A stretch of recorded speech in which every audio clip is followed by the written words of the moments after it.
We want people to take this extremely seriously. And we've already started to see damage and rescues necessary.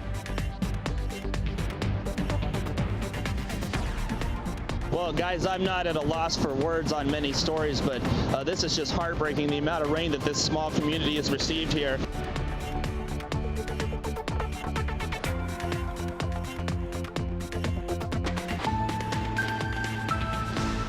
Well, welcome back to Weather Nation. We are tracking the very latest with Hurricane Lane as it continues to bring impacts to the state of Hawaii. Yeah, this storm continuing to track off to mainly a northerly direction and impact the islands, already bringing reports of really heavy rain to the Big Island.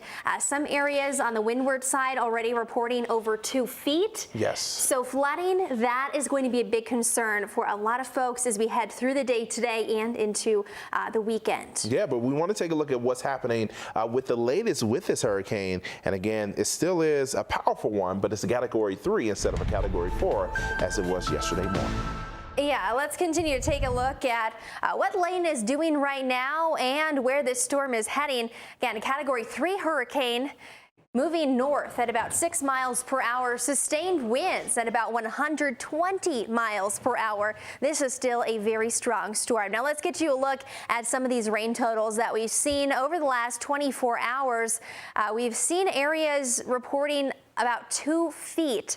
Hakalui is one of those places that's reporting about 2 feet of rain. Mountain View picking up over 10 inches, and Waikiki also picking up over 12 inches of rain. So this is a strong storm, a lot of rain coming with it, and we have more to come. Our water vapor imagery shows quite a bit of moisture. When you see these purples, that is showing really saturated air, and that core of the storm is really holding a lot of water. So we are continuing to deal with that threat of more heavy rain heading into the islands, and that will be an impact as we move through the day today. The wind is also going to be something that folks will be very concerned with. Our peak gusts right now, our highest wind speeds in the last 24 hours, are pushing up into the 40s for areas like Honolulu.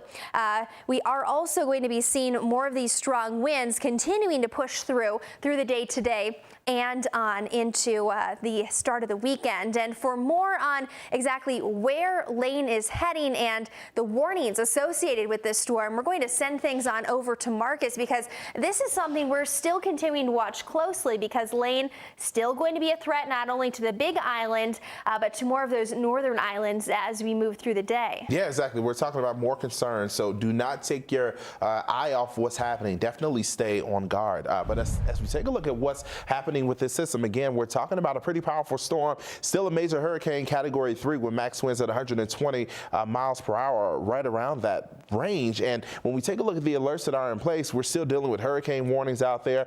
We're still dealing with in some cases, tropical storm warnings and even hurricane watches. So we are definitely concerned with what's happening. And as we continue to track the forecast, by the time we get to Saturday morning, we're noticing the storm system eventually turning to the left as a Category 1 storm. So it's still very powerful, still very potent. And as we continue to track the forecast heading into Sunday and Monday, eventually it's moving away from Hawaii and moving out into really the middle of the Pacific with no impacts to any place associated with Hawaii. But we really have to get through the next day or so, and we're talking about those impacts being around. When we take a look at the latest ensemble forecast, each of these lines indicate where the center of that storm may go. A lot of them are still in agreement that the system will be making that left turn, but some of the models are trying to take it toward the right. Now, you may be wondering why would this system just randomly, or what it would seem like randomly, make this left turn? Well, it's really due to a larger area of high pressure farther north that would help steer the system in that direction. And so we're counting on that to potentially turn the storm first toward the left, and then eventually it may start to curve back toward the north, but it should be away from Hawaii by then. And again, we talked about some of those 24-hour rain totals. Some places already picked up more than 2 feet of water, and we're still dealing with more wet weather out there. Still, some spots could pick up more than 20 inches. We have team coverage on this storm. Our very own Ben McMillan will be checking in with him throughout the morning.